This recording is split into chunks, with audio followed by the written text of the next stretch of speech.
তেমনি ঢাকা শহরে আমরা দেখেছি কিভাবে উদ্যানগুলো দখল হয়ে গেছে এবং এই উদ্যানগুলো নানাভাবে ব্যক্তিগত দখল থেকে শুরু করে এই ধরনের উন্নয়ন যজ্ঞের কবলে পড়েছে। আমরা 1998 সালে আমরা তখন ছাত্র আন্দোলনের সাথে যুক্ত। ঢাকা শহরে ওসমানী উদ্যানের গাছ কেটে বিল্ডিং বানানোর কথা ছিল, ন্যাম বিল্ডিং। সেটার বিরুদ্ধে আমরা তখন দাঁড়িয়েছিলাম। ওই গুলিস্তানের এই উদ্যানটিকে তখন রক্ষা করা গিয়েছিল, কিন্তু একটা উদ্যানকে যেভাবে বাঁচিয়ে রাখতে হয়, ক্যামেরায় ওয়াও, স্টাইল দেখাও, Xenon X21 পারলে ঠেকাও, জীবন্ত করতে হয়, সেই কাজ অবহেলার মধ্যে তখনও ছিল, এখনো আছে। এবং নানাভাবে চারিদিক থেকে দখল বাড়ছে। একইভাবে ছোট বড় যতগুলো উদ্যান আছে সবগুলো উদ্যানই এই ধরনের দখলের মুখে কিংবা ধ্বংসের মুখে।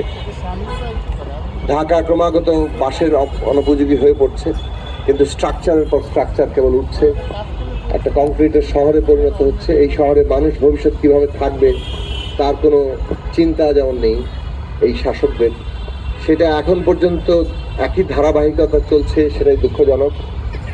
অভ্যুত্থানের মধ্য দিয়ে একটা নতুন সরকার এসছে, তাদের সমস্ত প্রকল্পকে নতুন করে ভাবা দরকার, পরীক্ষা নিরীক্ষা করা দরকার এবং প্রাণ প্রকৃতি পরিবেশকে অগ্রাধিকার দিয়ে তার সুরক্ষার ভিত্তিতেই সমস্ত প্রকল্পকে নতুন করে সাজানো দরকার।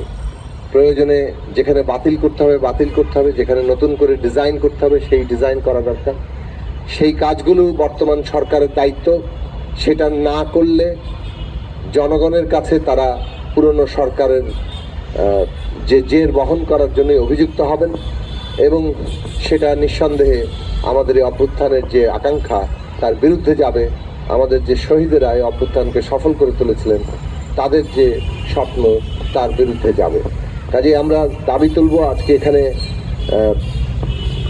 বিশিষ্ট ব্যক্তিবর্গরা উপস্থিত হয়েছেন, যারা এই বিষয়ে টেকনিক্যাল বিষয়গুলো জানেন, তারা হয়তো আরও পরিষ্কার করে এই ডিজাইনকে কিভাবে নতুন করে করা যায় সে বিষয়ে পরামর্শ দেবেন।